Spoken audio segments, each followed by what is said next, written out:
क्या आपने कभी सुना है कि मोर लाल रंग का हो सकता है? विजयनगर के महान सम्राट कृष्णदेव राय को दुर्लभ और अद्भुत वस्तुएं संग्रहण करने का बहुत शौक था। उनके दरबारी हमेशा ऐसी चीजें खोजने में लगे रहते थे जिनसे राजा को प्रसन्न किया जा सके और इनाम प्राप्त किया जा सके। परंतु कुछ दरबारी अपनी चतुराई का उपयोग करके राजा को धोखा देने की कोशिश भी करते थे। आज की यह कहानी ऐसी ही एक धूर्त दरबारी और चतुर बुद्धिमान तेनालीराम की है, जिसने अपनी चालाकी से एक बड़ी धोखाधड़ी का पर्दाफाश किया। एक दिन एक चालाक दरबारी ने सोचा कि वह राजा को एक ऐसी वस्तु दिखाकर प्रभावित करेगा जो पूरी दुनिया में दुर्लभ हो। उसने एक रंग विशेषज्ञ को ढूंढा और उससे कहा कि वह एक साधारण नीले मोर को लाल रंग में रंग दे। रंग विशेषज्ञ ने अपनी कला का उपयोग करके मोर को इस तरह रंगा कि वह पूरी तरह प्राकृतिक लाल मोर जैसा दिखाई देने लगा। अब दरबारी इस नकली लाल मोर को लेकर राजा कृष्णदेव राय के दरबार में पहुंचा। दरबारी: महाराज, मैंने आपके लिए एक अद्भुत और दुर्लभ मोर खोजा है जो पूरे देश में सिर्फ मध्य प्रदेश के घने जंगलों में पाया जाता है। राजा यह सुनकर आश्चर्यचकित हो गए और तुरंत मोर को ध्यान से देखने लगे। राजा: अरे लाल मोर, क्या सच में ऐसा कोई मोर दुनिया में पाया जाता है? यह तो सचमुच अनोखी चीज़ है। राजा को मोर बहुत पसंद आया और वे इसे अपने राष्ट्रीय उद्यान में सुरक्षित रखने की योजना बनाने लगे। राजा ने दरबारी से पूछा, यह तो सच में बहुत ही दुर्लभ प्राणी है। बताओ, इसे लाने में तुम्हें कितने रुपए खर्च करने पड़े? दरबारी, जो राजा की प्रशंसा में बहुत प्रसन्न था, बड़ी विनम्रता से बोला, महाराज, इस मोर को खोजने के लिए मैंने अपने ही सेवकों को वर्षों तक देश भर में खोज करने के लिए भेजा।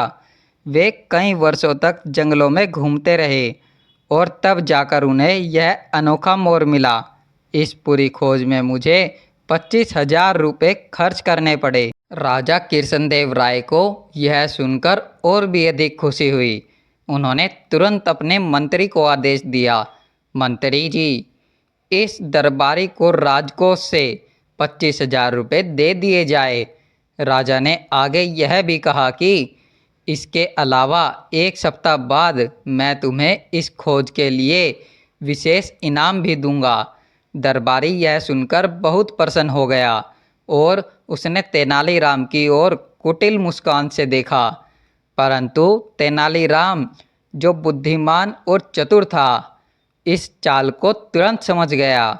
तेनालीराम को यह बात समझ में नहीं आई कि लाल मोर तो दुनिया में कहीं पाया ही नहीं जाता। जरूर यह किसी की चाल है, उसने सोचा। अगले ही दिन तेनालीराम ने उस रंग विशेषज्ञ का पता लगाया जिसने मोर को लाल रंग में रंगा था। तेनालीराम ने 4 और नीले मोरों को लिया और उसी चित्रकार से उन्हें लाल रंग में रंगवा लिया। अब उसने इन्हें लेकर सीधा दरबार में जाने की योजना बनाई। अगले दिन तेनालीराम राजा कृष्णदेव राय के दरबार में 4 सुंदर चमकदार लाल मोर लेकर पहुंचा। तेनालीराम, महाराज, मेरे मित्र दरबारी ने 25,000 में सिर्फ एक लाल मोर लाया था, लेकिन मैं सिर्फ 50,000 में 4 सुंदर लाल मोर मंगवा लिए हैं।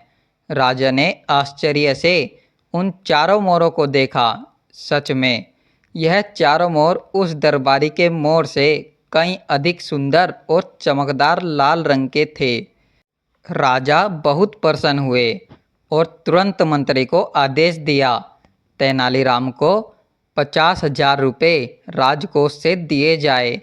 तेनालीराम ने राजा की ओर देखा और मुस्कुराते हुए कहा, महाराज, असली इनाम का हकदार मैं नहीं बल्कि यह चित्रकार है। राजा, चित्रकार? क्यों? तेनालीराम, क्योंकि महाराज, इसने ही उन सभी मोरों को रंगने की कला में निपुणता हासिल की है। इसने ही नीले मोरों को लाल बनाया है। राजा ने यह सुनते ही पूरा षड्यंत्र समझ लिया।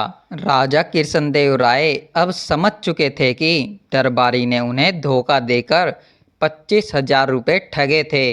राजा ने तुरंत आदेश दिया, इस दरबारी से 25,000 रुपये वापस लिए जाए और इसके ऊपर 5,000 रुपये का जुर्माना भी लगाया जाए।